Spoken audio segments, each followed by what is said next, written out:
नमस्कार साथियों, मैं अमित कुमार खत्री आप सभी का स्वागत करता हूं। जैसा कि आप जानते हैं, अपन माइक्रो टीचिंग के ऊपर जो लेसन प्लानिंग है वो स्टडी कर रहे हैं। माइक्रो टीचिंग के ऊपर एक लेसन बन चुका है।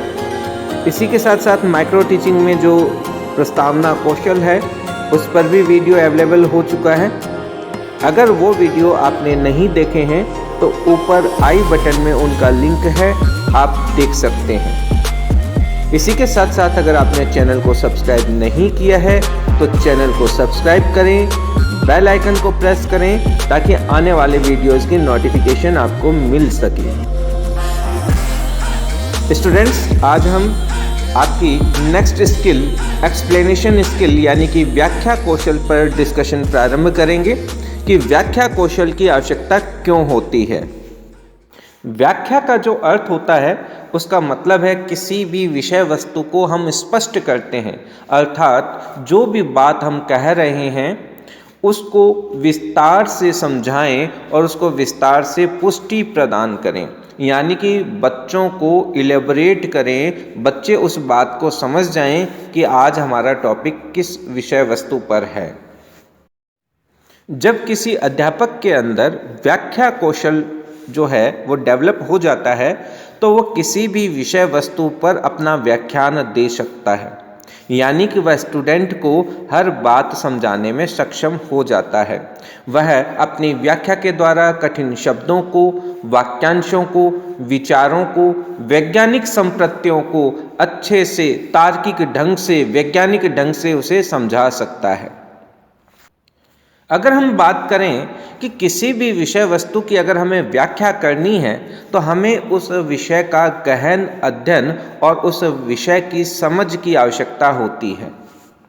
व्याख्या के द्वारा हम जिन संप्रत्तियों को यानी कि जिन कॉन्सेप्ट को समझाना चाहते हैं वह हमारे स्वयं के भी एकदम क्लियर होने चाहिए और एकदम स्पष्ट होने चाहिए। इसी कारण से आपके पाठ्यक्रम में व्याख्या कौशल भी जोड़ा गया है, क्योंकि आप व्याख्या तभी कर पाओगे जब आपके कॉन्सेप्ट खुद के क्लियर होंगे। अब व्याख्या करते समय हमें किन किन बातों का ध्यान रखना चाहिए। देखिए, व्याख्या करने से पूर्व किसी भी टीचर को उस सब्जेक्ट की संपूर्ण जानकारी होनी चाहिए, क्योंकि जब तक जानकारी ही नहीं होगी तो वह पढ़ाएगा क्या। फिर वह उस सब्जेक्ट को अपने छात्रों के लेवल पर आकर के समझा सके, यानी कि अगर आपको एक कोशिका पढ़ाना है, अगर क्लास 6 का स्टूडेंट है तो आपको उस लेवल पर पढ़ाना होगा, वहीं अगर क्लास 9th का स्टूडेंट है तो आपको उस लेवल पर जाकर के पढ़ाना होगा। तो आपको सामने जो स्टूडेंट है उसकी मानसिक योग्यता का भी ध्यान रखना होगा।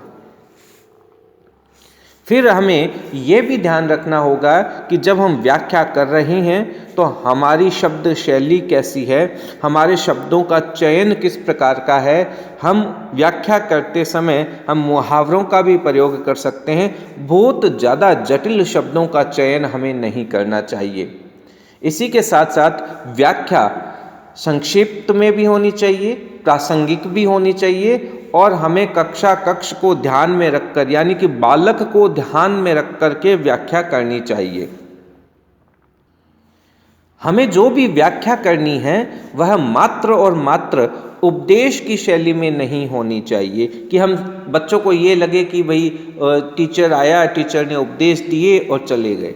नहीं, ऐसा भी हमें नहीं लगना चाहिए। प्रयास करना चाहिए कि हम सहभागिता को बढ़ाएं, हम छात्र और शिक्षक दोनों के मध्य आपसी व्यवहार को उत्कृष्ट करें और समन्वय के साथ पढ़ाएं, बच्चों की सहभागिता को बढ़ा दें तो व्याख्या कौशल है वो परिपूर्ण हो जाता है। अब हम बात करते हैं व्याख्या कौशल के घटक कौन कौन से होते हैं, यानी कि कंपोनेंट्स कौन कौन से होते हैं। पहला है तारतम्यता यानी कि कंटिन्यूटी। जब हम व्याख्या कर रहे होते हैं तो उसमें एक कंटिन्यूटी होनी चाहिए, एक तारतम्यता होनी चाहिए। ऐसा नहीं हो कि तारतम्यता भंग हो जाए। फिर है सरलता और स्पष्टता। यानी कि व्याख्या जो भी हम कर रहे हैं वह सरल होनी चाहिए, स्पष्ट होनी चाहिए। उसके बाद में है संयोजक शब्दों का प्रयोग। ऐसा नहीं है कि लगातार बेधड़क हम बोल रहे हैं, उसमें बीच बीच में हमें संयोजक शब्दों का भी प्रयोग करना चाहिए।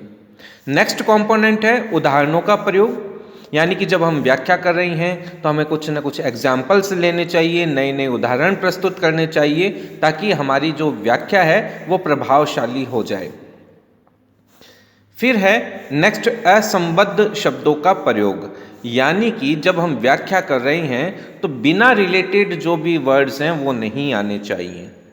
उसके बाद में छात्र सहभागिता, जैसा कि हमने अभी अभी डिस्कशन किया है कि छात्रों को भी हमें उसमें भागीदारी दे देनी चाहिए। और फिर नेक्स्ट पॉइंट है भाव संप्रेषण। यानी कि हमें जो भी टॉपिक पढ़ाना है हम इमोशन टच करें, हमारे फेस के हाव भाव, हमारे चेहरे के एक्सप्रेशंस, हमारी बॉडी का जेस्चर, ये सारे के सारे हम चैप्टर के अनुकूल बनाएं। फिर नेक्स्ट टॉपिक आता है सार्थकता एवं प्रासंगिकता। यानी कि जो भी हम व्याख्या कर रहे हैं वह सार्थक होनी चाहिए, टॉपिक से रिलेटेड ही होनी चाहिए, बिना टॉपिक की बातों को हमें शामिल नहीं करना चाहिए। इस प्रकार से अपनी व्याख्या कौशल जो है वो पूर्ण होता है। स्टूडेंट्स, आप इस वीडियो को लाइक कीजिए, अधिक से अधिक शेयर कीजिए और चैनल को अगर सब्सक्राइब नहीं किया है तो चैनल को सब्सक्राइब जरूर करें। व्याख्या कौशल कंप्लीट हो चुका है। अब आपको इसके जो भी आगे की स्लाइड्स होंगी उसमें आपको अलग अलग सब्जेक्ट के कुछ एग्जाम्पल मिलेंगे, जिसमें आपको हिंदी का एग्जाम्पल मिलेगा, सामाजिक अध्ययन का मिलेगा, मैथ का मिलेगा, बायोलॉजी का मिलेगा, ज्योग्राफी का मिलेगा और फिजिक्स का एग्जाम्पल मिलेगा। तो आप अपने अपने सब्जेक्ट के अकॉर्डिंग अपना अपना एक एक एग्जाम्पल देख लें। यहाँ पर एग्जाम्पल देने का तात्पर्य यही है कि आप लोग उस एग्जाम्पल से अपनी सुविधा कर लें, उसकी नकल न मारें, ये सिर्फ समझने के लिए है। और हाँ, कुछ बच्चे बिना मतलब के कमेंट करते हैं, रिलेटेड कमेंट करें, बिना मतलब के अनर्गल कमेंट न करें। मिलते हैं नेक्स्ट वीडियो में। जय हिंद, जय भारत।